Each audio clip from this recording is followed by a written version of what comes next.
ကောင်းဆောင်မှုရဲ့ဗန္နာဆိုးအကြောင်းကိုပြောဖို့ကျွန်တော်တောင်းဆိုခဲ့တယ်ကျွန်တော်ဘဝအသက်တာထဲမှာအမှန်တကယ်ဖြစ်ပျက်ခဲ့တဲ့အရာတွေပါပဲအထူးသဖြင့်ပြီးခဲ့တဲ့နှစ်တွေမှာပေါ့ကောင်းဆောင်မှုရဲ့ဗန္နာဆိုးအကြောင်းနဲ့ပတ်သက်ပြီးတော့ပေါ့လေရာဇဝင်ကျုပ်ဒုတိယဆောင်16 9ထဲမှာထာဝရဘုရားကမြေတစ်ပြင်လုံးကိုအနှံ့ပြားကြည့်ရှုပြီးတော့သူ့ကိုယ်သူထင်ရှားစွာဖွင့်ပြတယ်သူ့အပေါ်စုံလင်တဲ့စိတ်နှလုံးရှိတဲ့သူတွေကိုစားဘုရားသခင်ကသူ့စိတ်ထင်အတိုင်းပြောခဲ့တာလို့ကျွန်တော်ထင်ခဲ့တယ်ငါမင်းကိုအသုံးပြုမယ်မင်းကိုရောမင်းကိုရောကြံတဲ့မင်းတို့အားလုံးတော့ဝမ်းနေပါတယ်နောက်ကျသွားပြီကျွန်တော်ဒါကိုလုံးဝမယုံတော့ဘူးဘုရားသခင်ကသူအသုံးပြုနိုင်မဲ့သူကိုရှာနေတယ်လို့ကျမ်းစာကပြောတယ်သူအသုံးပြုနိုင်မဲ့သူကိုဘုရားသခင်လိုချင်တယ်အသုံးတော့ခံမယ်ဆိုရင်တင်းတို့အားလုံးကိုကိုတော်ကအသုံးပြုပါလိမ့်မယ်ကိုတော်ကတင်းကိုအသင့်စေလိမ့်မယ်စောင့်ကြည့်လိုက်ပါ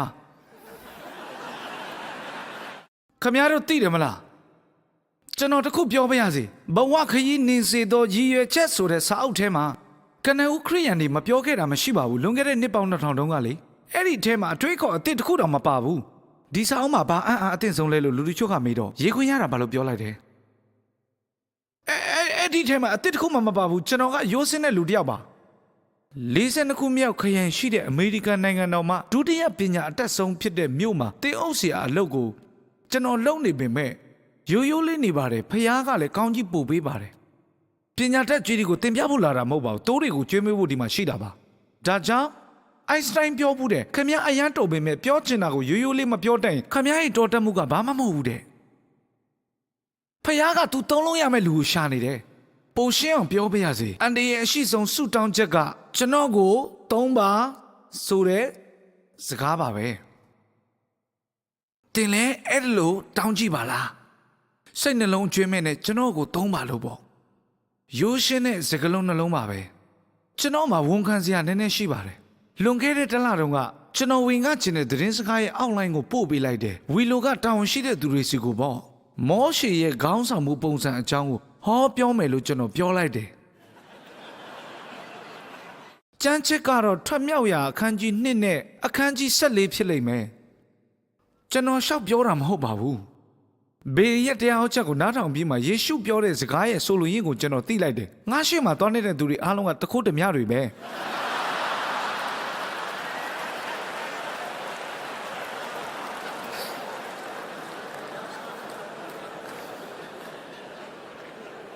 အဲ့ဒါမှန်တယ်အဲ့ဒီအကြောင်းတွေကိုပဲကျွန်တော်ပြောချင်နေခဲ့တာစီစဉ်ထားတဲ့အတိုင်းဖြစ်လာတဲ့အခါကျွန်တော်အယံဝမ်းသာသွားတယ်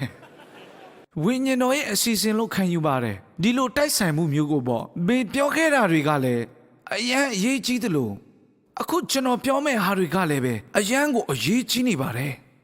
မောရှေရဲ့အကြောင်းမှာအရေးကြီးတဲ့ခေါင်းဆောင်မှုရဲ့နိယာမ2ခုကိုတွေ့ရတယ်တစ်ခုကိုတော့ကြားပြီးပြီအဲ့ဒါကတော့ဖခင်ရဲ့ရှုထောင့်ကနေလူဘဝကိုမြင်တတ်ရမယ်ဆိုတာပါပဲဖခင်ရဲ့ရှုထောင့်ကနေလူဘဝကိုဘယ်လိုမြင်ရမလဲဆိုရင်ဖခင်မြင်တယ်လို့လောကကိုမြင်တတ်ရမယ်လို့ဆိုလိုတာပါကျွန်တော်တို့အားလုံးဒီအကြောင်းကိုကြားပြီးပါပြီကျွန်တော်တို့ဖခင်မြင်တယ်လို့ဒီလောကကိုမြင်ရပါမယ်ဒုတိယအချက်ကတော့ဒီလိုပါကိုဖခင်မြင်တယ်လို့မြင်ရမယ်ဆိုတာပါပဲပထမဆုံးမေးခွန်းကတော့တင့်နှလုံးသားမှာဘာရှိတယ်လဲဒုတိယအမေးကတင့်လက်ထဲမှာဘာရှိလဲပထမအချက်ကဘာကတင့်ကိုနှောက်ယှက်နေလဲဒုတိယအချက်ကအဲ့ဒါခမည်းဘာလုပ်မလဲခမည်းကိုပေးထားတဲ့အရာနဲ့တင့်ဘာလုပ်မလဲအဲ့ဒါအခြေခံကြတဲ့မေးခွန်းပါတနေ့ကျရင်ခရစ်တော်ရှေ့မှာခမည်းရက်ရမယ်အဲ့ဒီမှာယေရှုကအရေးကြီးတဲ့မေးခွန်းတစ်ခုမေးလိမ့်မယ်ပထမမေးခွန်းကငါနဲ့ပတ်သက်ပြီးမင်းဘာတွေလုပ်ခဲ့လဲငါသားယေရှုနဲ့ပတ်သက်လို့မင်းဘာတွေလုပ်ခဲ့တယ်လဲလို့ဖခင်မေးလိမ့်မယ်အဲ့ဒီအဖြစ်ကိုသိမယ်လို့မျှော်လင့်ပါတယ်ဝီလိုအသင်းသားတွေနဲ့ဒါကိုကြည့်ရှုနေတဲ့သူတွေအားလုံးကျွန်တော်နှလုံးတကာခရစ်တော်ကိုဖွင့်ပေးပါတယ်လို့ပြောကြပါယေရှုသခင်ကိုကယ်တင်ရှင်ဖြစ်လက်ခံပါတယ်လို့ပြောပါအသက်တာကိုအုပ်ချုပ်သူပြစ်ခံယူပါတယ်ပြီးရင်တင့်ကိုထပ်မေးပါလိမ့်မယ်ခမည်းကိုပေးထားတာတွေကိုဘာလုပ်ခဲ့လဲကောင်းကင်ဘုံကိုရောက်ရင်ဖခင်ကတင့်ကိုမင်းဘာကြောင့်ဘီလို့မလုပ်ခဲ့တာလဲဘာလို့ဝါဒနဲ့ပို့ပြီးမတူလာတာလဲတခြားနတ်မျိုးတွေကိုလည်းသုံးလို့ရတယ်ကိုတော့ပြောမယ့်ရာကမင်းကဘာကြောင့်မင်းနဲ့ပို့ပြီးမတူလာတာလဲမင်းကိုမင်းလိုပဲဖြစ်အောင်ငါဖန်ဆင်းခဲ့တယ်လေကျွန်တော်ကိုသုံးပါလို့ဘုရားသခင်ကတင့်ကိုပြောစေခြင်းတယ်ခမည်းလက်မှာရှိတာကိုဘုရားသုံးပါပါဘေးအစပြုတ်ခဲ့တဲ့ထွက်မြောက်ရာ14ကိုပြန်သွားကြရအောင်မောရှေကတိုးချောင်းနေတယ် မီးလောင်နေတဲ့ခြုံပုတ်ကိုမြင်တော့အဲ့ဒါကိုကြည့်ဖို့သူတက်သွားတယ်ဖနှက်ချွတ်ပါဒါကတန့်ရှင်းတဲ့မြေဖြစ်တယ်လို့အတန်တော်လာရောငါတို့ကတန့်ရှင်းတဲ့မြေပေါ်မှာရှိနေတာခြုံပုတ်စီသွားတော့ဖယားကမောရှေကိုအသက်တာထဲမှာအနဲ့နေဆုံးသောမေးခွန်းတွေကတခုကိုသူမေးတယ်အဲ့ဒီမေးခွန်းကမင်းရဲ့လက်ထဲမှာဘာရှိလဲမင်းလက်မှာဘာရှိလဲကျွန်တော်ခင်ဗျားတို့ကိုအကြံနည်းနည်းပေးပြရစီဖယားကတင့်ကိုမေးခွန်းမေးတယ်ဆိုတာသူ့ရဲ့အကျိုးအမြတ်အတွက်မဟုတ်ပါဘူးဖယားကအဖြေကိုသိပြီးသားပါခင်ဗျားကအဖြေကိုသိစေခြင်းဖို့တက်ပါတင်းလက်ထဲမှာဘာရှိနေလဲမောရှေကဖြေတယ်တောင်ဝေးရှိတယ်တိုးချောင်းနဲ့တောင်ဝေးပါဖယားကပြောတယ်ပြစ်ချလိုက်တဲ့သူမြေကြီးပေါ်ကိုပြစ်ချလိုက်တော့ဘာတွေဆက်ဖြစ်လာလဲမွေဖြစ်သွားတယ်အဲ့ဒီအရာကလှုပ်ရှားနေတယ်အသက်မရှိတဲ့အရာကအသက်ရှိလာတယ်ဒုတ်ချောင်းကအသက်ရှိတဲ့အရာတစ်ခုဖြစ်လာတယ်အသက်ရှိတယ်မွေဖြစ်လာတယ်လေဒါကိုရှာတန်ကကုန်းပြီးတော့ကောက်ယူလိုက်တယ်နိုင်ငံခြားကလူတွေပြည့်ညတ်တော်10ပါးရုပ်ရှင်ကားကြည့်ကြတယ်ထင်တယ်အဲ့ဒီထဲမှာမွေကိုကောက်လိုက်တော့ဘာဖြစ်သွားလဲတောင်ဝေးပြန်ဖြစ်တယ်အသက်မဲ့သွားပြန်တယ်တေသွားတယ်ပြန်ကောက်လိုက်တာနဲ့တေသွားတယ်လေဒီထဲကရတဲ့ဒုတိယသင်ခန်းစာကဖယားကပြစားဖို့အတွက်အံ့ဘွယ်လောက်တာမဟုတ်ဘူးဆိုတာပါပြောချင်တာရှိလို့အံ့ဘွယ်လောက်တာသင်ခန်းစာတွေတွင်တင်ချက်တွေကျင့်ဝတ်တွေအမှန်တရားတစ်ခုကိုသင်ချင်လို့လောက်တာဖယားကမင်းရဲ့လက်မှာဘာရှိလဲပြစ်ချလိုက်လို့ပြောတော့ဘာလုပ်ချင်လို့လဲပြစ်ချလိုက်တော့အသက်ရှင်လာတယ်ပြန်ကောက်လိုက်တော့ပြန်ပြီးတည်သွားတယ်အဲ့ဒါဘာပြောချင်လို့လဲအချက်၃ချက်ကိုသိစေချင်လို့ပါမောရှေရဲ့တောင်ဝေးကသူ့ဘဝအချက်၃ချက်ကိုဖော်ပြတယ်ပထမတောင်ဝေးသည်သူ့ဘဝကိုကိုစားပြုပါတယ်မောရှေကတိုးချောင်းသားတစ်ယောက်ပါတိုးချောင်းသားပြစ်ချောင်းသင်္ကေတကတောင်ဝေးမှာပါတောင်ဝေးကသူ့ရဲ့အသက်မိုးဝမ်းကြောင်းသူ့လုပ်ငန်းအမတ်လက္ခဏာဖြစ်တယ်သူ့အလုပ်သူ့ဖြစ်တည်မှုမောရှေကတိုးထိန်ပါတင်းလက်မှာဘာရှိလဲဆိုတာသူဘယ်သူဘယ်ဝါဖြစ်တယ်ဆိုတာဖော်ပြတာဒုတိယသူ့ရဲ့ဝင်ငွေအတွက်အမတ်သားပါပဲမောရှေရဲ့ပိုင်ဆိုင်မှုအရာအားလုံးကသူ့တိုးစုတွေပါသူ့မှာဗန်စင်းတို့အေဒီယန်ကတ်တို့မရှိဘူးမောရှေပိုင်သမျှကတိုးတွေအပေါ်မှာပဲရင်းနှီးမြုပ်နှံထားတာပါဒါကြောင့်တောင်ဝေးဟာသူ့ဝင်ငွေအတွက်သင်္ကေတပါသူ့ဘဝအတွက်သင်္ကေတမဟုတ်ဘူးတတိယသူကဩဇာအာဏာရှိတဲ့သူဖြစ်တဲ့အမတ်သားဖြစ်ပါတယ်တောင်ဝေးကိုဘာအတွက်ကြောင့်သုံးရလဲတိုးတွေကိုရွှေ့ပြောင်းဖို့အတွက်တောင်ဝေးကိုအသုံးပြုတယ်AနေရာကနေBနေရာကိုရွှေ့ပြောင်းတဲ့အခါသုံးတယ်နီးမျိုးစုံနဲ့တိုးကိုချိတ်ဖို့တိုးတောင်ဝေးကိုသုံးတယ်တောင်ဝေးကိုကြတော့တိုးတွေကိုလမ်းညွှန်ဖို့အတွက်သုံးပါတယ်သူတို့ရှိရာကနေတိုးတွေကိုတွားကျင်တဲ့နေရာကိုထိန်းဖို့ညွှန်ဖို့သုံးပါတယ်ဖယားကမင်းလက်ထဲကရှိတဲ့အရာကိုအောက်ကိုပစ်ချလိုက်ပါလို့ပြောတာကမင်းရဲ့ဖြစ်တည်မှုကိုချခိုင်းတာပါမင်းရဲ့ဝင်ငွေကိုအနှံလိုက်ပါမင်းရဲ့လွှမ်းမိုးနိုင်စွမ်းကိုအနှံပါတင်ကမောရှေလိုလုပ်ရင်ငါအဲ့ဒီຢာတွေကိုအသက်ရှင်စေမယ်မင်းတခါမှစိတ်မကူးဘူးတဲ့နီးတွေနဲ့ပေါ့တင်ပြန်ကောက်ယူလိုက်တိုင်းမှာပဲဒါကတက်မဲ့ဒုတ်ကြောင့်ပြန်ဖြစ်သွားမယ်ပေါ့ဒါကိုစဉ်းစားကြည့်ပါအဲ့ဒီအချိန်ကစပြီးကျမ်းစာထဲမှာမောရှေရဲ့တောင်ဝေးအကြောင်းကိုလုံးဝမရည်ညွှန်းတော့ဘူးလုံးဝမခေါ်တော့ဘူးအဲ့ဒီအချိန်ကစပြီးအဲ့ဒီရဲ့တောင်ဝေးကိုဖယားရဲ့လန်နံတော်လို့ခေါ်ပါတော့တယ်မောရှေကဖယားရဲ့လန်နံတော်ကိုသုံးပြီးတော့ပင်လယ်နီကိုနှစ်ပိုင်းခွဲပြတ်ဖို့ဒီလန်နံတော်ကိုသုံးတယ်ဒီလန်နံနဲ့ပဲနိုင်မြစ်ရေကိုတိုးလိုက်တဲ့အခါမှာသွေးမြစ်ရေဖြစ်စေခဲ့တာဒီလန်နံနဲ့ပဲကြောက်ဆောင်ကိုရိုက်လိုက်တဲ့အခါမှာကြောက်တဲ့ကရေတွေထွက်တယ်ဒီလန်နံနဲ့ပဲနမိတ်လက္ခဏာ10ခုကိုလုပ်ပြီးတော့နှစ်ပေါင်း400ကျော်ကျွန်ခံနေတဲ့လူတွေလွတ်မြောက်စေခဲ့တာဖယားကမောရှေကိုပြောတယ်မင်းစီမှာရှိတာငါ့ကိုအပ်မယ်ဆိုရင်မင်းလက်မှာရှိတာကိုငါစီအပ်ရင်မင်းအသက်တာငါ့ကိုအပ်ရင်ခမည်းအကြောင်းမဟုတ်တော့ဘူးငါအကြောင်းဖြစ်သွားပြီခမည်းရဲ့ဝင်ငွေတွေကိုအပ်မယ်ဆိုရင်ခမည်းရဲ့ငွေမဟုတ်တော့ဘူးငါငွေတွေဖြစ်သွားတယ်လို့ဖယားပြောတယ်ခ များရဲ့လွှမ်းမိုးနိုင်စွမ်းကိုအပ်မယ်ဆိုရင်ခမရဲ့အတ္တစိတ်မဟုတ်တော့ဘူးဒါကငါရဲ့အစီအစဉ်နဲ့ရည်ရွယ်ချက်ဖြစ်သွားပြီအဲ့ဒီလိုအပ်လိုက်မယ်ဆိုရင်ရိုးရိုးလေးဖြစ်တဲ့သက်မဲ့ဒုတ်လေးဖြစ်ပေမဲ့လည်းပဲအဲ့ဒါနဲ့အံပွယ်တွေကိုငါပြုတ်မယ်တဲ့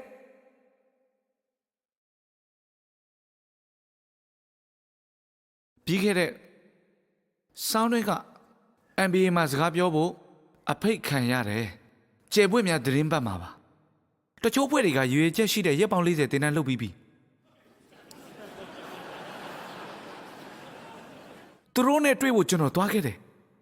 ဒီအကြောင်းကိုကျွန်တော်ပြောခဲ့ဘူးတယ်လေခမည်းတော်လက်ထဲမှာဘာရှိလဲလို့ကျွန်တော်မေးတယ်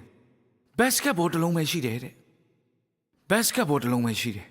အဲ့ဒီဘတ်စကတ်ဘောကခမည်းတော်ရဲ့ဘောကဖြစ်တည်မှုကိုပုံဆောင်တယ်ခမည်းတော်ဝင်ငွေလွှမ်းမိုးနိုင်စွမ်းပဲခမည်းတော်က NBA ရဲ့ကစားသမားဖြစ်တဲ့အတွက်အဲ့ဒါကိုခမည်းတော်ချထားနိုင်မလားအဲ့ဒါကိုခမည်းတော်ချနိုင်တယ်ဆိုရင်ဖျားသခင်ကျွန်တော်ကိုသုံးပါဆိုတဲ့စကားကိုပြောလိုက်ပါမင်းဘာကိုမှမပိုင်ဘူးဆိုတာသဘောပေါက်သွားလိမ့်မယ်တင်တို့ကဘန္နာဆိုးတက်တက်ပါတင်ပိုင်ဆိုင်တယ်လို့ထင်ထားတဲ့အရာတွေကငားရမ်းထားခြင်းတက်တက်ပဲဖြစ်တယ်တင်မမွေးခင်တည်းကတင်ပိုင်တဲ့အရာတွေမဟုတ်တယ်လို့တေဆုံးပြီးနောက်မှလည်းတင်ပိုင်တဲ့အရာတွေဖြစ်မှာမဟုတ်ဘူးအချိန်ကာလတစ်ခုတွေမှာအသုံးပြုဖို့ရရှိထားတာဖြစ်တယ်ဒါဆိုရင်ပြဿနာကဘာလဲခမည်းရဲ့ဘဝဝင်ငွေလွှမ်းမိုးနိုင်စွမ်းတွေကခမည်းကမဟုတ်ဘူးဖယားကခမည်းကိုသူ့အတွက်ဖန်ဆင်းထားတာဒါကိုနားမလည်သေးခမည်းရဲ့ဘဝအတိတ်ပဲရှိမှာမဟုတ်ဘူးဖယားကြီးကျွန်တော်ဘာမှမသိပါဘူးကျွန်တော်ဘာမှမရှိပါဘူးကျွန်တော်မှရှိတာဆိုလို့ဒီဒုက္ခလေးပဲရှိတာပါအဲ့ဒါကိုကျွန်တော်အနံပါတယ်ရှိတာတွေကိုအနံပါတယ်လို့တင်ပြောလိုက်ရင်ခမည်းရဲ့ဘဝမှာအံပွေတွေကိုဖယားကလုပ်ပေးလိမ့်မယ်ဆိုတော့ဝီလိုအသင်းသူတင်းသားတွေကိုလည်းပြောချင်တယ်တခြားနေရာကကြီးတဲ့သူတွေကိုရောပေါ့တင်းလက်မှာဘာရှိလဲတင်းရဲ့လက်ထဲမှာဘာရှိလဲဒီမိကုန်းကိုကျွန်တော်စဉ်းစားနေတာပြီးခဲ့တဲ့နှစ်ကတည်းကပဲ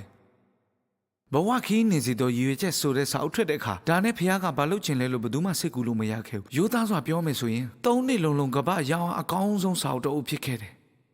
အမေရိကန်သမိုင်းမှာရောင်းအကောင်းဆုံးစာအုပ်ဖြစ်ခဲ့တယ်ကျွန်တော်စာရေးဆရာမဟုတ်ပါဘူးတင်အုပ်ဆရာပါစာအုပ်တစ်အုပ်ကိုတင်ရေးတဲ့အခါမှာပထမဆုံးစာကြောင်းကကိုယ့်အကြောင်းမဟုတ်ဘူးဆိုတာကိုပါဆိုလိုချင်တော့ခင်ဗျားတို့ချက်ချင်းသဘောပေါက်သွားပြီမဟုတ်လားဆိုတော့ဖះကိုမေးရတာပေါ့ဖះကြီးကျွန်တော်လက်မှာကိုတော်ပါပေးထားလို့လေဒီစာအုပ်ကအရာတစ်ခုကိုကျွန်တော်စီယူလာပေးတယ်ပထမတစ်ခုကများပြားလာတဲ့ငွေကြေးပမာဏဖြစ်တယ်ဒေါ်လာတန်ပေါင်းများစွာပါပဲဒုတိယတစ်ခုကလူတွေရဲ့အာရုံစိုက်မှုရှိတဲ့လုံးဝမလိုချင်တဲ့ဟာပါဘီလ်ကဝီလိုအသင်းတော်ကိုစပြီးနောက်9နှစ်မှာကျွန်တော်ကဆက်တဲ့ပဲအသင်းတော်ကိုစခဲ့တယ်တို့နှစ်ယောက်နီးပြူအဆိုင်ဟာဆုံးဖြတ်ချက်ချကြတယ် TV သွင်းဖို့ရေဒီယိုအစီအစဉ်မှာမပါဝင်ဖို့ပေါ့ဘာဖြစ်လို့လဲဆိုတော့ဆိုလိုတာကျွန်တော်ကကြော်ကြားတဲ့သူလုံးဝမဖြစ်ချင်လို့ပါကျွန်တော်ကနေကပါလူ900တောင်မရှိတဲ့မြို့လေးမှာကြီးပြင်းလာတယ်မိမောင်းထိုးတဲ့အောက်မှာအမြဲနေတာကမျက်စိကန်းစီနိုင်တယ်လို့ထင်ခဲ့ပါတယ်ဒါတွေတဲ့ပိုဆိုးနေတာကအသင်းတော်တွေကိုပြိုင်နေတယ်လို့ခံစားရတယ်တကယ်တော့အသင်းတော်တွေကိုကူညီချင်တာကျွန်တော်အဖေကသင်းအုပ်ဆရာအဖိုးကလည်းသင်းအုပ်ဆရာပါကျွန်တော်ကသင်းအုပ်ဆရာတွေကိုချစ်တယ်သင်းအုပ်ဘာဖြစ်လို့လုပ်နေတာလဲဆိုရင်ကျွန်တော်သင်းအုပ်တွေကိုယုံကြည်လို့ပါဒါကြောင့်မကောင်းတဲ့နာမည်ကြီးတာတွေကိုမလို့ချင်ပါဘူး23နှစ်လုံးကျွန်တော်တာမန်လူလူနေရတာပျော်ခဲ့ပါတယ်ရီဒါအောက်မှာပြန်တန်းနေုံပဲလေတကယ်ပဲကြော်ကြားတဲ့သူမဖြစ်ချင်ပါဘူးဆိုမှပဲမထင်မှတ်ပဲထူးခြားတဲ့သူတွေရဲ့ဖိတ်ခေါ်ခြင်းကိုခံခဲ့ရတယ်ဗျဟာဗတ်လိုနေရာမျိုးကကျွန်တော်တို့စီကိုဝင်ငှပေးပါပြီးတော့ Oxford နဲ့ Cambridge စသဖြင့်ပေါ့စီးပွားရေးသမားတွေလူသိများတဲ့တန်းကြွယ်တထေးတွေဘယ်သူတွေမှမသိတဲ့လူတွေဖုံးဆက်ပြီးတော့အကူအညီပေးပါအောင်တဲ့တနေ့ကဥရောပမှာအကြီးဆုံးကုမ္ပဏီတစ်ခုရဲ့ဥက္ကဋ္ဌကဖုံးဆက်တယ်ခင်ဗျားရဲ့စာအုပ်ကိုဖတ်ရတယ်ကျွန်တော်ကိုပြောင်းလဲစေတဲ့ခင်ဗျားကိုတွေ့လို့ရမလားဘယ်နေရာဖြစ်ဖြစ်လေရင်နဲ့လာမယ်တဲ့ဘာဖြစ်နေကြလဲကျွန်တော်ဒါအော်တယ်ဗျာဟုတ်ပြီကျွန်တော်ရဲ့ဘဝမှာဖြစ်ချင်တာဆိုလို့နှစ်ခုပဲရှိတာပါတစ်ခုကဆက်တစ်ဖက်အသင်းတော်စပြီးတသက်လုံးအဲ့ဒီမှာအသင်းအုပ်လုပ်မယ်နောက်တစ်ခုကအသင်းအုပ်ဆရာတွေကိုကူညီချင်တာပါအထူးသဖြင့်လုပ်ငန်းတစ်မျိုးလုပ်တဲ့အသင်းအုပ်ဆရာတွေ အသင်းတော်ကတိတ်မကြီးသေးလို့အချိန်ပြည့်တင်းအုပ်ကိုမထောက်ပံ့နိုင်တဲ့နေရာမျိုးမှာပဲလှုပ်တဲ့သူတွေကိုပေါ့ဒီနှစ်ခုလှုပ်ခြင်းအပြင်ကျွန်တော်ဘဝကိုအသုံးပြုပါတယ်တင်းအုပ်၄သိန်းလောက်ကိုတင်နန်းပေးနေတယ်ဆက်တစ်ပတ်အသင်းတော်ကိုပြုစုမယ်ကျွန်တော်လှုပ်ချင်တာအဲ့ဒါပဲကျွန်တော်အသင်းတော်25နှစ်ပြည့်မွေးနေ့ပွဲတုန်းကကျွန်တော်အေးအေးဆေးဆေးထိုင်ပြီးတော့အောင်မြင်မှုတွေကိုကျွန်တော်ကျေနပ်နေခဲ့တယ်25နှစ်ထဲမှာလှုပ်ခဲ့တာတွေကိုဆက်လက်ရုံပဲလို့ကိုပြောတော့မှရှိသေးတယ်လူတွေကအာယုံစိုက်လာတယ်ငွေတွေအများကြီးရလာတယ်ဒါကြောင့်ကြွယ်ဝချမ်းသာခြင်းရဲ့ဘန္နာဆိုးနဲ့ပတ်သက်လို့ကျွန်တော်စပြီးဆုတောင်းရတော့တယ်တကယ်တော့ဘုရားသခင်ကတင့်ကိုငွေကြီးပေးထားတာဩဇာလွှမ်းမိုးမှုပေးထားတာဒါတွေကတင့်ရဲ့အတ္တအတွက်မဟုတ်ဘူးတင်းအုပ်တွေအတွက်ဆိုပြီးပေးတာလည်းမဟုတ်ပါဘူးဆိုတော့ကျွန်တော်ဘာလုပ်ရမလဲဘုရားကိုမေးတယ်ဟောလိဝုဒ်ရုပ်ရှင်ထုတ်လုပ်သူတွေနဲ့တီဗီထုတ်လွှင့်မှုအစီအစဉ်တွေစီကဖိတ်စာတွေကိုကျွန်တော်ရတယ်အဲ့ဒါကိုမလို့ချင်ဘူးအဲ့ဒါကျွန်တော်အစီအစဉ်မှာမပါဘူးဒီကြော်ကြားမှုနဲ့ဒီငွေတွေကိုကျွန်တော်ကဘာလို့ရမှာလဲကျွန်တော်ရဲ့ထုံးစံတိုင်းကြမ်းချက်တွေကိုလိုက်ရှာတယ်ဖယားသခင်ကိုတော်ရဲ့အဖြေကနှုတ်ကပတ်တော်ထဲမှာပါဖယားသခင်ကကျမ်းပိုက်နှစ်ပိုက်ပေးတယ်ငွေကြေးနဲ့ပတ်သက်ပြီးတစ်ကော9ကိုပေးပြီးတော့ကြော်ကြားမှုနဲ့တော့စာလံ80ကိုပေးတယ်တစ်ကော9မှာရှင်ဘောလူကပြောတယ်အေဝံဂေလိတရားဟောသူကထိုတရားအားဖြင့်အသက်မွေးရမယ်တဲ့တနည်းဆိုရင်တင်းအုပ်တွေကိုလစာပေးတာမှန်တယ်ဒီမှာနားတော်နေတဲ့အသင်းသားတွေကိုတင်းအုပ်တွေကိုလစာများများပေးပါဟုတ်ပြီများများပေးပါဟုတ်ပြီတင်းအုပ်တွေလစာပေးတာမှန်ပါတယ်ဒါပေမဲ့ရှင်ဘောလူကဆက်ပြောတယ်အဲ့ဒီခွင့်ကိုငါလက်မခံဘူးအေဝံဂေလိတရားကိုအခမဲ့ဝေငှနိုင်ဖို့အတွက်နဲ့များငါဘသူကြုံမှမဖြစ်ချင်ဘူးတဲ့ကျွန်တော်လည်းအဲ့လိုလုပ်မယ်လို့စဉ်းစားတယ်ဒါကြောင့်ခေနဲ့ကျွန်တော်လွန်ခဲ့တဲ့နှစ်တွေမှာဆုံးဖြတ်ချက်5ချက်ချခဲ့တယ်ပထမကျွန်တော်တို့ပြောတာကတို့ရဲ့နေထိုင်မှုပုံစံကိုဘယ်တော့မှမပြောင်းလဲဘူးငွေဘယ်လောက်ရှိလာပါစေတဲကိုခမ်းမဝယ်ဘူးအပျော်စီးလေမဝယ်ဘူးတို့ရဲ့နေထိုင်ပုံကိုနည်းနည်းမှမပြောင်းဘူးခုထိဒီအိမ်မှာပဲနေပါတယ်ကျွန်တော်မှအနောက်တန်းဝှစ်စုံနှစုံရှိတယ်ဒီတစ်စုံကိုခင်ဗျားကြိုက်လားဟုတ်ပြီကျွန်တော်ဒါတွေကိုမလိုအပ်ဘူးခြေအိတ်တွေလည်းမလိုအပ်ဘူးဒါကြောင့်ငွေတွေအများကြီးချွေတာလို့ရတယ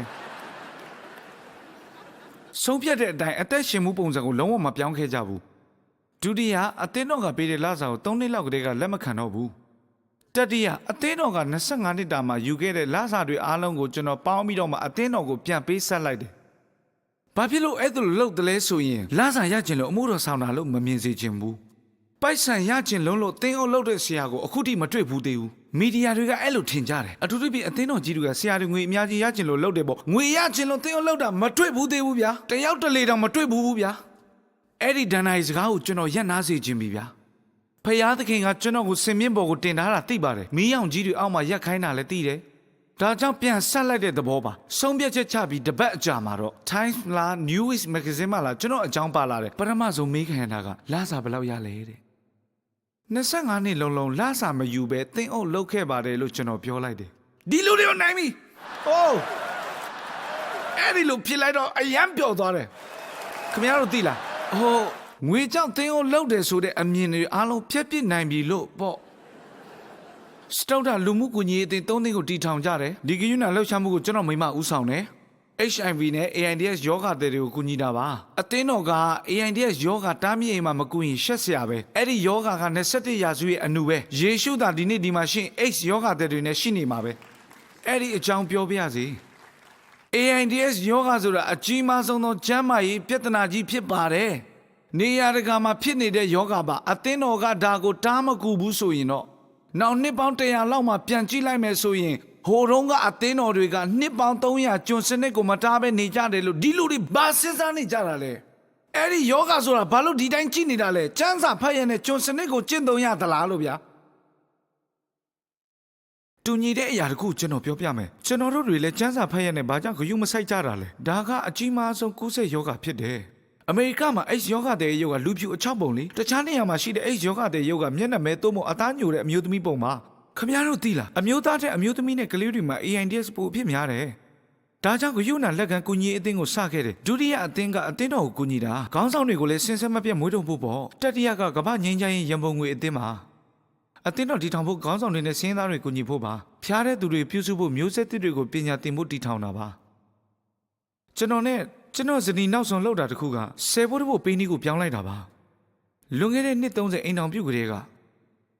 10 ဖို့တဖို့ပေးတာကိုနှစ်စဉ်တိုးထည့်ကြတယ်ပထမက10ရာခိုင်နှုန်းပေးတယ်နောက်နှစ်မှာ17ရာခိုင်နှုန်းပေးတယ်နောက်နှစ်မှာ12ရာခိုင်နှုန်းပေးတယ်တတိယနှစ်မှာ13ရာခိုင်နှုန်းပေးတယ်၄နှစ်မြောက်မှာ14ရာခိုင်နှုန်းပေးတယ်အဲ့ဒါလို့ဘာလို့လုပ်တာလဲဆိုရင်တော့အဲ့ဒါလို့ပေးလိုက်တိုင်းမှာလောကပစ္စည်းတက်မှတ်မှုမှာအုပ်ဆိုးတာကိုချိုးပစ်ဖို့အတွက်ပါ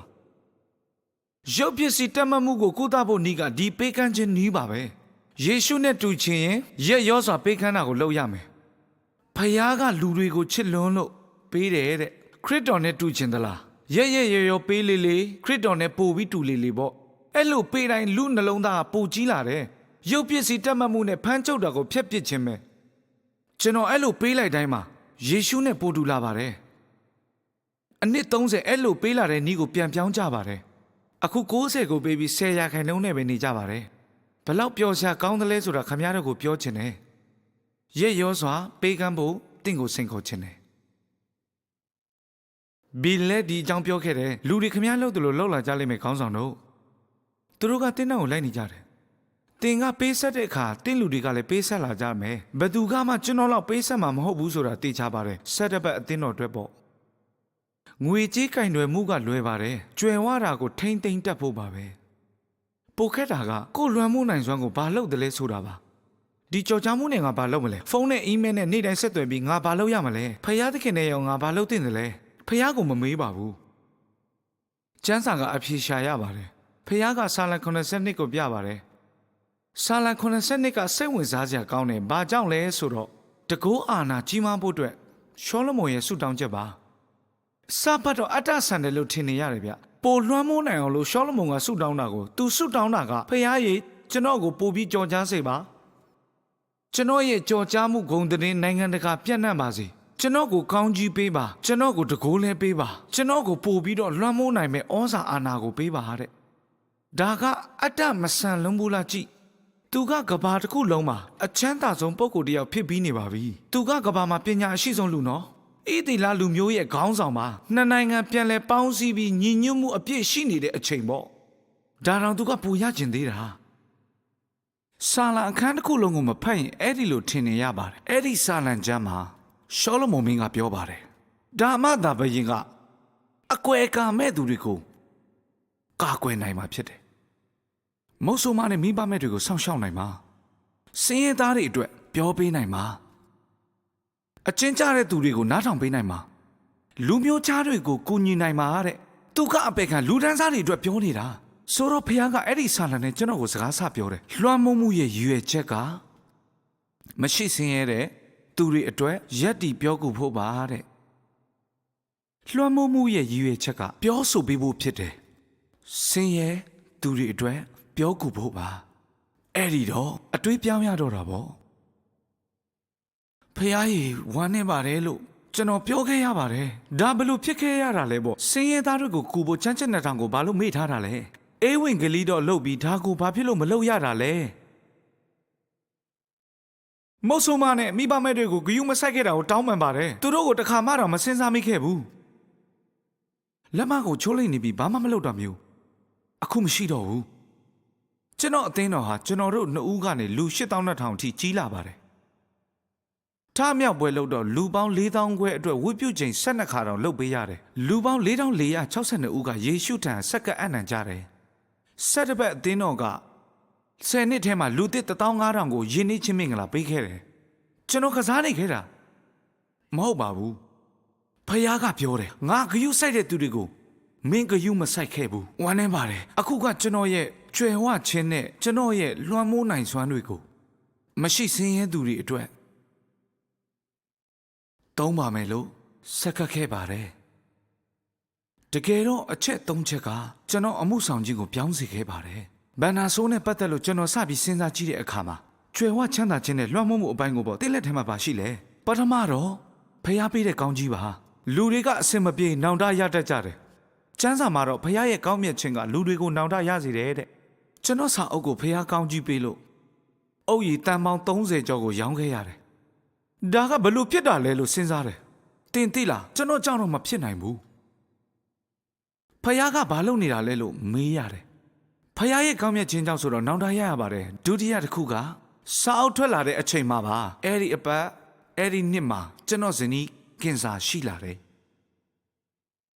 ရင်သားကင်ဆာနဲ့ဒုက္ခရောက်နေတဲ့သူမက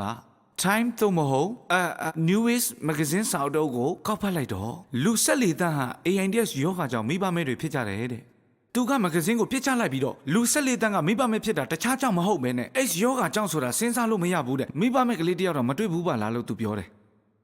ဖယားသခင်ကကေရေဒါကိုမင်းနှလုံးသားထဲမှာတွင်းထားပါမဟုတ်ရင်မင်းနှလုံးသားကဒါကိုညှင်းဆန်လို့ရတယ်ဘေးပြောတာကိုကြားလိုက်မယ်လို့ကျွန်တော်မျှော်လင့်ပါတယ်ထမ်းเสียဝန်ရှိရင်ထမ်းလိုက်ပါစိတ်ညစ်เสียရှိရင်ညစ်လိုက်ပါစိတ်ထဲမှာလောက်မထားပါနဲ့တဲ့နှလုံးသားထဲကိုဝင်ခိုင်းပါအသေးခွဲခိုင်းလိုက်ပါအဲ့လိုသူပြောသွားတယ်သူမကကျွန်တော်ကိုပြောတယ်ဒါကိုဝင်ခွင့်ပေးဖို့ဆုံးဖြတ်လိုက်ပြီတဲ့ဒါနဲ့ပတ်သက်ပြီးတော့ဆောင်းပါးတွေဖတ်ပြီးကျွန်တော်ကိုပြောတယ်ဟန်နီကျွန်မဒါကိုဘယ်လိုလုပ်နိုင်မလဲဆိုတာမသိဘူးကျွန်မကလူဖြူတယောက်မြို့ပြင်မှာရှိတဲ့တင်းအုပ်ဆရာဇနီးလဲဖြစ်ပါတယ်ကဘာမှာပြန့်နှံ့နေတဲ့ဒီ AIDS ယောဂါကိုဘာလုပ်မလဲဖျားခိုင်းတဲ့အတိုင်းကျွန်မလုပ်မယ်တဲ့ကျွန်တော်ရဲ့ပထမဆုံးတုတ်ပြန်မှုကမင်းကို100ရာခိုင်နှုန်းကကိုကြည့်မယ်ဖျားသခင်ကောင်းကြီးပေးပါစေအသင်းတော်စဖို့ယူပါရင်ကိုမင်းအများကြီးကူညီခဲ့တယ်အခုငါယူပါရင်မဟုတ်ပေမဲ့မင်းကကူညီမယ်ဖျားကောင်းကြီးပေးပါစေမင်းရဲ့ယူပါရင်ကိုငါရာနှုန်းပြကူညီပေးမယ်ဆက်ရပတ်အသင်းတော်မှာပြောနေကြစကားရှိတယ်ခေါင်းပေါ်ကစကားလောက်စွမ်းတာဘာမှမရှိဘူးတဲ့အိမ်မှာယောက်ျားကဥကောင်းဖြစ်ပေမဲ့မိန်းမကဥကောင်းကိုလက်နိုင်တယ်လေဘင်းတဲ့သူကျွန်တော်ကိုပြောနေရင်ဖယားကကျွန်တော်နှလုံးသားကိုဖမ်းလိုက်ပါတယ်အဲ့ဒီတာဝန်ပေးခံရတယ်လို့ခံစားရပြီးစိတ်ဝင်စားလာတယ်ကျွန်တော်ဇနီးအားဖြင့်ကျွန်တော်ကိုဖယားစကားပြောတာပါခဏလေးတင်းအုပ်တွေကိုမိန်းမစကားနားထောင်ကြပါအတင်းသားတွေပို့ပြီးပေးကမ်းကြပါ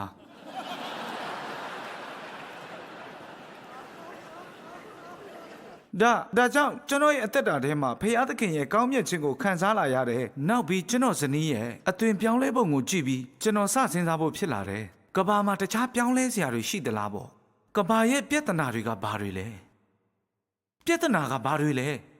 ။ကြည့်ပါလားအသင်းတော်ကိုလူတွေစောင့်ကြည့်နေတယ်။အသင်းတော်ကခရစ်တော်ရဲ့ကိုယ်လို့ကျမ်းစာကပြောတယ်။ခရစ်တော်ရဲ့ကိုယ်ခန္ဓာထဲမှာလက်မောင်းနဲ့လက်တွေကိုဖြတ်တောက်ထားပြီးတော့မှပါးစပ်တစ်ခုပဲကြံခဲ့တယ်။လူတွေဟာကိုမကြိုက်တာတွေပြောလို့နာမည်ကြီးကြတယ်အဲ့ဒါမျိုးတော့တော်ပါပြီကျွန်တော်ကို evangelical ယုံကြည်သူလို့ပြောတဲ့သူတွေကိုကျွန်တော်လုံးဝကိုသဘောမကျဘူးဗျာယုံတဲ့အတိုင်းနေချင်ပါတယ်အသင်းတော်လည်းအဲ့လိုမျိုးဖြစ်တဲ့နဲ့ဖယားသခင်ကကျွန်တော်နဲ့ကျွန်တော်ရဲ့ဇနီးကိုပြောင်းလဲပေးပြီးအဲ့ဒီအရာတွေကကျွန်တော်ကိုစုပ်ကင်ထားတယ်တတိယကတောင်အာဖရိကရှိဂျိုဟန်နဘတ်ကိုရည်ရွယ်ချက်နှင်တော့အသင်းတော်အကြောင်းတင်နန်းသွားပေးတော့ကပါအဲ့ဒါကြောင့်ပဲကျွန်တော်သွားတာလို့ထင်ခဲ့တယ်ခေးကမိဘမဲ့ကြီးရာတွေကိုသွားတယ်အဖွဲသားတွေကိုခေါ်ပြီးတော့ဟောပြောချက်ကိုတပြိုင်နက်နေရ400ကျော်ကိုထုတ်လွှင့်ပေးခဲ့ကြတယ်အာဖရိကမှာရှိတဲ့တင်းအုပ်ဆရာပေါင်း9000လောက်တင်တန်းတက်ကြတယ်ဒါကြောင့်ကျွန်တော်ဒီမှာရှိတာလို့ထင်ခဲ့တယ်ဒါပေမဲ့မဟုတ်ဘူးတင်တန်းပြီးသွားတဲ့အခါရွာတူရွာကိုသွားဖို့ကျွန်တော်တောင်းဆိုလိုက်တယ်ဒါကြောင့်ကျွန်တော်တို့ကျေးရွာလေးတစ်ခုကိုသွားကြတယ်ကျွန်တော်ကတင်းအုပ်ဆရာတချို့ကိုတွေးချင်အောင်တက်ပါပဲဒါနဲ့တောနဲ့ကြီးတဲ့ကရွာတူရွာကိုရောက်သွားတယ်အသင်းတော်ကတဲအိမ်လေလူက85ယောက်ရှိတယ်လူကြီးကအယောက်90 AIDS ယောဂါကြောင့်မိဘမဲ့တဲ့ကလေးက25ဦးရှိတယ်ဒီကလေး25ဦးဒီတဲမှာအိတ်စားစေပြီးစောင့်ရှောက်နေကြတာကျွန်တော်လာမှကိုဒီဆရာတွေမသိဘူးကျွန်တော်အဲ့ကိုရောက်တော့ဆရာကကျွန်တော်ကိုတေချာကြည့်ပြီးပြောတယ်ဆရာကိုကျွန်တော်သိတယ်ကျွန်တော်ဘာတူလဲဆိုတာ तू ဘယ်လိုသိတာလဲခင်ဗျားကပါစတာရစ်မဟုတ်လားတော်နဲ့ကြီးတယ်မှာဆိုတော့မေးလိုက်တယ်ကျွန်တော်ကခင်ဗျားဘယ်လိုလုပ်သိတာလဲလို့မေးလိုက်တော့ဆရာရဲ့တရားဟောချက်အပတ်တိုင်းမှာကျွန်တော်ရတယ်တဲ့ကျွန်တော်တို့စီမှာ pastor.com ဆိုတဲ့ website တစ်ခုရှိတယ်ကျွန်တော်ရဲ့တရားဟောချက်အားလုံးအဲ့ဒီ website မှာတင်ထားတယ်အဲ့ဒီဒေသနာကိုငွေပေးနိုင်တဲ့သူတွေကိုဝယ်ခိုင်းပါတယ်ကျွန်တော်တို့တစ်ကမ္ဘာလုံးကိုအခမဲ့ပေးတယ်လို့ဘာသာပြန်ပြီးတော့လည်းအခမဲ့ပေးဝေပေးတယ်အဲ့ဒီဆရာကိုမေးလိုက်တယ်တရားဟောချက်ကိုအပတ်တိုင်းဘယ်လိုရတယ်လဲပေါ့ဒီနေရာမှာလျှက်စစ်မီးနဲ့ရေတောင်မှမရနိုင်တဲ့နေရာကို तू ပြောတယ်မဟုတ်ဘူးခင်ဗျားသိလားတောင်အာဖရိကမှာရှိတဲ့စာတိုက်တိုင်းမှာအင်တာနက်တွေရှိတယ်တဲ့အပတ်တိုင်းမှာအနည်းဆုံးစာတိုက်ကိုတနအီခွဲလမ်းလျှောက်ပြီးတော့မှတရားဟောချက်တွေကို download ဆွဲပြီးအဲ့ဒါကိုအသင်းတော်မှာပြန်ပြီးတော့ဟောပါတယ်သူက Rick ရေခမည်းကကျွန်တော်ပညာရေးပါတခြားနည်းမရှိပါဘူးတဲ့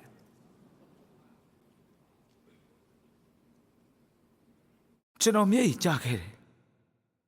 အိုးဘုရားသခင်ဒီကိုကျိုးစွန်းနဲ့တင်းအုပ်တွေအတွက်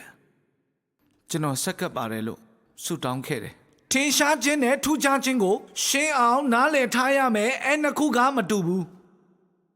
ကျွန်တော်ရဲ့နှာခေါင်းကအပြင်ထွက်နေတော့ထင်ရှားပါတယ်တွေ့တယ်မဟုတ်လားတော်တော်ကြီးတယ်ဗျတခုခုတောင်တင်ထားနိုင်တယ်ထင်ရှားတာတော့ဟုတ်ပြီဒါပေမဲ့ထူးခြားမှုမရှိဘူးကျွန်တော်နှာခေါင်းဖြတ်လိုက်ရင်လည်းဆက်ပြီးအသက်ရှင်လို့ရပါတယ်ကျွန်တော်အထဲကကလီစာတွေမတွေ့ရတော့မထင်ရှားဘူးဒါပေမဲ့သူတို့ကထူးခြားတယ်အသေးကြောက်ကနှလုံးအဆုပ်တွေမရှိရင်ကျွန်တော်သိလိမ့်မယ်ကျွန်တော်ကအမေရိကရဲ့ကြော်ကြားတဲ့အတိုင်းဝိုင်းကိုမုန်းနေတယ်လို့ထင်ကြလိမ့်မယ်ဒါမှမဟုတ်ခင်များကလူသိများတဲ့သူမဟုတ်လို့ခင်များရဲ့သာသနာလုပ်ငန်းကထူးခြားတယ်ဆိုရင်ဒါဆိုရင်လုံးဝမှားသွားပြီထူးခြားမှုနဲ့ထင်ရှားမှုတို့ဒီမှာပတ်သက်မှုမရှိပါဘူးခင်များရှိတဲ့နေရာအတိအကျကိုဖျားသိတယ်ခင်များရဲ့ခေါင်းမှာစပင်ဘယ်နှချောင်းရှိတယ်ဆိုတာသူသိတယ်တချို့အတွက်တော့အဲ့ဒါအရေးကြီးမှာမဟုတ်ဘူးတင့်ကိုဖျားထားတဲ့နေရာမှာနေမှာဖျားကပြောင်းဖို့မပြောသေးဘူးပေါ့ဒါကြောင့်အာဖရိကကောင်းကင်အောက်မှာထိုင်ပြီးတော့ကျွယ်ဝခြင်းနဲ့လွမ်းမိုးဩဇာရှင်ဖျားကြီးလောကမှာပြဿနာကြီးတွေကဘာတွေလဲကိုရောဘာလုပ်ချင်တယ်လဲတွေ့လားဖျားသခင်ကဘုန်းကြီးချင်းကိုရရှိသွားတယ်တင်ဘလူးကြီးကိုအနိုင်တိုက်တဲ့ခါမှာပေါ့ဘီပြောသလိုပဲဒါဝိတ်ကထွက်သွားပြီးသူတို့ကိုခေါ်လာစမ်းတစ်ချက်တည်းပါတဲ့ဘာကြောင့်လဲဆိုတော့ဂေါလိယစီမှာညီကို၄ယောက်ရှိလို့တဲ့အဲ့ဒါခင်ဗျာသိလားသူနဲ့အတူကြောက်ခင်ငါလုံးယူသွားတယ်ဒါဝိတ်ကဂေါလိယကိုတွေ့လိုက်တော့လူတွေဖျားကိုပို့ချီးမွမ်းကြရောလူတွေဖြေရှင်းလို့မရတဲ့ပြဿနာကြီးတွေကိုစဉ်းစားပူးပါတယ်အမေရိကအင်္ဂလန်နဲ့ဥရောပနိုင်ငံတွေဒါမှမဟုတ်ကုလသမဂ္ဂတော့မဖြေရှင်းနိုင်တဲ့ပြဿနာတွေကဘာတွေလဲကမ္ဘာဘလူးကြီး9កောင်ရှိတယ်လို့ဆုံးဖြတ်လိုက်တယ်အဲ့ဓာတွေက21ရာစုရဲ့ဂေါလိယကြီးတွေပေါ့အဲ့ဓာတွေကကမ္ဘာပြဿနာကြီး9ခုပါဒါတွေကနံပါတ်1ဝိညာဉ်ရေးရမှာဗလာဖြစ်နေခြင်းလူတွေကမတော်တဆရှိလာတာမဟုတ်ဘူးဆိုတာမသိကြဘူးထာဝရအသက်ရှင်ဖို့ဖန်ဆင်းတာကိုမသိကြဘူးယေရှုခရစ်ကလူတွေအတွက်အသေးခံပေးတာကိုလူတွေမသိကြဘူးဖခင်ကြံစီနဲ့ရည်ရွယ်ချက်ကိုမသိကြဘူးမိသားရဖွဲ့ဖို့တဲ့သူတို့ကိုဖန်ဆင်းတယ်ဆိုတာကိုမသိကြဘူးဖခင်သူတို့ကိုဖန်ဆင်းတာဖခင်အတွက်ဆိုတာသူတို့မသိကြဘူးလောကရဲ့နံပါတ်1ပြဿနာကဝိညာဉ်ရေးရဗလာဖြစ်ခြင်းနံပါတ်2ကတင့်ကိုအံ့ဩစေလိမ့်မယ်လူတွေဒါကိုမသိကြဘူးဒါကပြဿနာဖြစ်စေတာဒါကအတ္တဆန်တဲ့ခေါင်းဆောင်မှုပဲအတ္တဆန်တဲ့ဥဆောင်မှုကကမ္ဘာပြဿနာရဲ့အရင်းမြစ်ပါဟုတ်တယ်ခင်မလန်ကတ်ကအဲ့ဒါဟာယေရှုရဲ့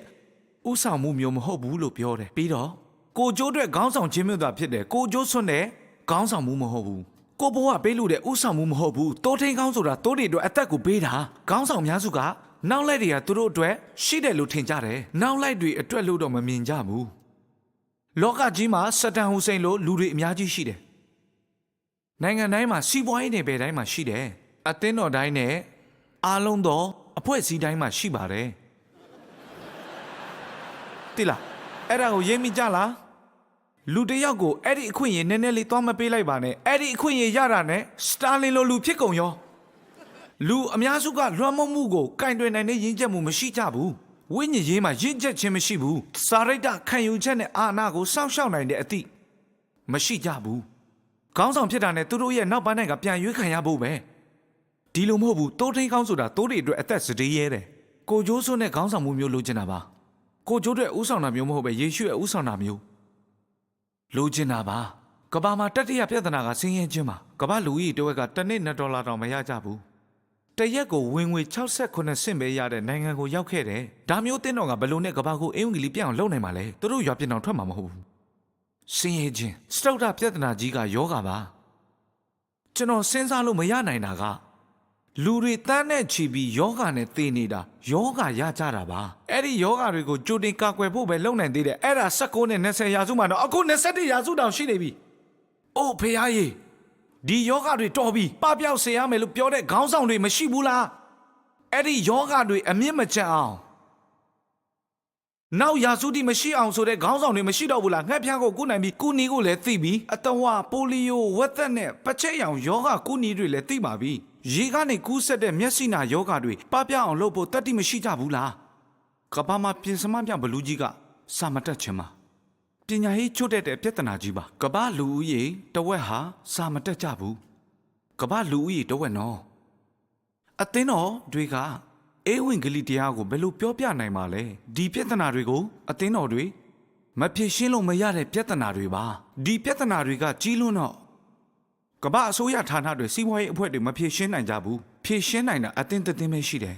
ကမ္ဘာအတွင်းမှာရှိတဲ့တန်ပေါင်းများစွာသောနေရာတိုင်းမှာရှိတဲ့အသင်းတော်တွေပါပဲအသင်းတော်တွေပါကမ္ဘာမှာရှိတဲ့တန်းနဲ့ချီတဲ့ရွာတွေမှာစီးပွားရေးလုပ်တာမရှိစေခန်းစတိုးဆိုင်ကျောင်းတို့မိသက်ဌာနတို့မရှိပေမဲ့အသင်းတော်တော့ရှိတယ်နေရာတိုင်းမှာအသင်းတော်တွေရှိပါတယ် Walmart Starbucks ဆိုင်တွေတောင်နေရာတိုင်းမှာရှိတာမဟုတ်ဘူးအသင်းတော်မှာခြေလင်စစ်သားတွေအခမယူတဲ့စစ်သားတွေတန်းနဲ့ချီရှိတယ်ဖခင်ရဲ့တကိုးတော်နဲ့ဂတိတော်တွေရှိတယ်ထာဝရတည်မဲ့ဟာကအသင်းတော်ပါလို့ဖခင်ကပြောထားတာပဲ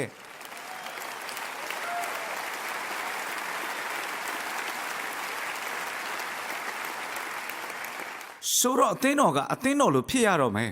ပြုပြင်ပြောင်းလဲဖို့လိုအပ်နေပြီပထမဆုံးပြုပြင်ပြောင်းလဲရမှာကယုံကြည်ခံယူချက်ပါဒီတစ်ခုကလှုပ်ဆောင်မှုနဲ့သက်ဆိုင်လိမ့်မယ်ပထမတစ်ခုကယုံကြည်မှုနဲ့ဆိုင်ပြီးဒါကတော့အပြုတ်မှုပြောင်းဖို့ပါကျွန်တော်တို့ဘာကိုယုံလဲဆိုတာသိတယ်ခက်တာကယုံတဲ့အတိုင်းမလုပ်တာပဲအသင်းတော်ကလောကမှာလုပ်ရမယ့်အရာကအသင်းတော်ကိုအသင်းတော်လို့ဖြစ်နေကျွန်တော်စဆူတောင်းပြီးဖခင်ကိုဒီလိုပြောတယ်ဖခင်ကြီးကိုတော့ကျမ်းစာထဲမှာနီးလန်းရှိရမယ်ပေါ့လူက30မှာယေရှုကဒီလိုပြောတယ်တပည့်တော်80ကိုဆေလွတ်တော့ရွာကိုဝင်တဲ့အခါမှာရံမပြုတ်ပဲလက်ခံတဲ့သူကိုရှာပါအဲ့ဒီလူကဘာတူလဲအဲ့လိုလူကိုတွေ့ရင်ကောင်းကြီးပေးပါတဲ့သူကကောင်းကြီးပြန်ပေးရင်သူကလက်ခံလို့ပဲတဲ့သူနဲ့အတူနေပါသူကလက်မခံဘူးဆိုရင်တင်တို့ဖနက်ကဖုံတွေကိုခါလိုက်ပြီးနောက်တစ်ရွာကိုသွားပါရွာတိုင်းမှာရံမပြုတ်ပဲလက်ခံတဲ့သူတွေရှိတယ်အသင်းတော်တိုင်းမှာအဲ့လိုလူရှိပါတယ်စီးပွားရှာတဲ့နေရာတွေမှာအစိုးရဌာနတိုင်းမှာလက်ခံသူရှိတာကိုတွေ့ရပါတယ်လက်ခံတဲ့သူဆိုတာဘာလဲသူကပွင့်လင်းပြီးလွှမ်းမိုးဥဆောင်နိုင်သူပါ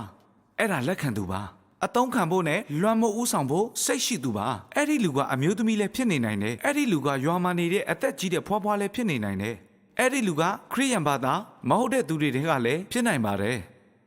ဘာလို့လဲဆိုရင်ယေရှုတပည့်90ကိုဆေလွတ်တဲ့အခါမှာခရစ်ယာန်တဦးမှမရှိသေးဘူးရွာကိုဝင်ပြီးရံမပြုတ်ပဲလက်ခံတဲ့သူကိုရှာပါလို့ပြောတာကိုဖျားမဲ့သူမွတ်စလင်ဘာကူမှမယုံတဲ့သူလည်းဖြစ်နိုင်တယ်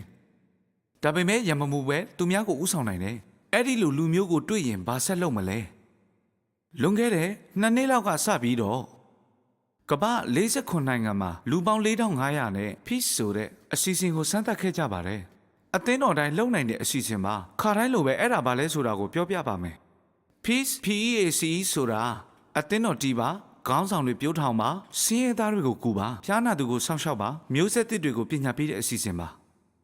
ဒါကိုပြောပြဖို့အချိန်မရှိဘူးပြောမယ့်နေရာလည်းမဟုတ်ဘူးဒါပေမဲ့ဒါကိုတော့ပြောမယ်တင်းလက်မှာပါရှိလဲဒါကိုပြန်ပြောရအောင်ကို့မှာဖျားပေးထားတာလေးတွေကိုတုံးလိုက်တဲ့အခါမှာဖျားကပူပေးတာကိုတွေးရပါတယ်သူပေးထားတာလေးနဲ့တင်းတစ္ဆာရှိမယ်ဆိုရင်သူကထပ်ပေးမှာတင်ကထပ်ပြီးပေးတဲ့အခါကျရင်သူကပို့ပြီးပေးအောင်ပါတင်ယုံကြည်တဲ့အတိုင်းတင်နိုင်ဖြစ်လာမှာပါယုံကြည်မှုနဲ့မဆိုင်အဖြစ်တွေပါယုံကြည်ခြင်းမရှိရင်ဘုရားရဲ့စိတ်တော်နဲ့မတွေ့နိုင်ဘူးခမည်းဒုတိယပြုပြင်ပြောင်းလဲမှုကိုခန်းစားသူဖြစ်ပါစေတကဘာလုံးမှာရှိတဲ့တန်းနဲ့ချီတဲ့ခြေလင်တက်တာသူဖြစ်ပါစေအားလုံးကိုခေါင်းငုံထားစေခြင်းပါတယ်ကမ္ဘာနေရာပေါင်း130မှာစုဝေးနေကြတဲ့လူတွေအားလုံးမတော်တဆဒီနေရာမှာစုဝေးတာမဟုတ်ပါဘူးတင်မမွေးခင်လွန်ခဲ့တဲ့နှစ်ပေါင်းထောင်ချီကတည်းကဝီလူတင်နန်းမှာခမည်းလာမှာဘုရားသိပြီးသားပါဆိုတော့ခမည်းကိုဘုရားပြောတာကငါမင်းကိုသုံးချင်တယ်ငါမင်းကိုသုံးချင်တယ်မင်းလည်းမပါရှိလဲလောကမှာဘုရားအလုပ်လုပ်နေပါတယ်တင်ဟာဒါကိုကြည့်ရှုသူမဟုတ်ရင်ပါဝင်သူဖြစ်နိုင်တယ်တင်ဟာပါဝင်သူဖြစ်ကျင်တယ်လို့ထင်ပါတယ်အောက်ပါအတိုင်းစိတ်ထဲကအဆုတောင်းစေချင်ပါတယ်ဘာဘုရားကျွန်တော်ရဲ့နှလုံးသားထဲမှာတန့်ရှင်းတဲ့လှုံ့ဆော်မှုကိုပေးတော်မူပါဖြစ်ပေါ်နေတဲ့အခြေအနေတွေနဲ့မရောက်ရဲပါရစေနဲ့ဖြစ်နိုင်တဲ့အခြေအနေတွေကိုမြင်စေပါကိုတော်ကျွန်တော်ပြုပြင်ချင်ပါတယ်ကိုတော်လှုပ်ခိုင်းတာလှုပ်ဖို့အစွမ်းပေးထားတာကိုသိပါတယ်ကျွန်တော်ကိုလှုပ်ဆောင်ဖို့ပိတ်သိပ်ပေးပါခရစ်တော်ရဲ့ကိုယ်မှာအသစ်တော်ပြောင်းလဲမှုတွေမြင်တွေ့ပေးရစေကမ္ဘာမှာအသစ်တော်ဝိညာဉ်နှိုးထမှုမြင်တွေ့ပေးရစေကျွန်တော်ဘဝနဲ့စတင်ပေးပါအသက်တာကိုအနံပါတယ်ကျွန်တော်ဖြစ်တည်မှုကို ချထားပါတယ်ကျွန်တော်မာနအတွက်တောင်းပန်ပါတယ်ကျွန်တော်ဝင်ငွေကိုအနံပါတယ်လောဘကြီးတာကိုတောင်းပန်ပါတယ်ဩဇာလွှမ်းမိုးမှုကိုအနံပါတယ်အတ္တဆံခဲ့တာကိုခွင့်လွှတ်ပေးတော်မူပါကိုတော်နဲ့ပတ်သက်တာတွေကိုတော်အကြံစီတွေနဲ့ရည်ရွယ်ချက်တွေကိုနားလည်စေပါကျွန်တော်ဘဝမှာစတင်ပြီးကျွန်တော်အသင်းတော်မှာကျွန်တော်နိုင်ငံမှာမရဏနိုင်ငံတကူတွေမတားနိုင်တဲ့အမှုကိုပြုတော်မူပါဒီစကားနှစ်ခုနဲ့ဆုတောင်းတဲ့အချိန်မှာပင်ကျွန်တော်ထဲကနေအစာပြုပါကျွန်တော်ကိုအသုံးပြုပါယေရှုနာမ၌အာမင်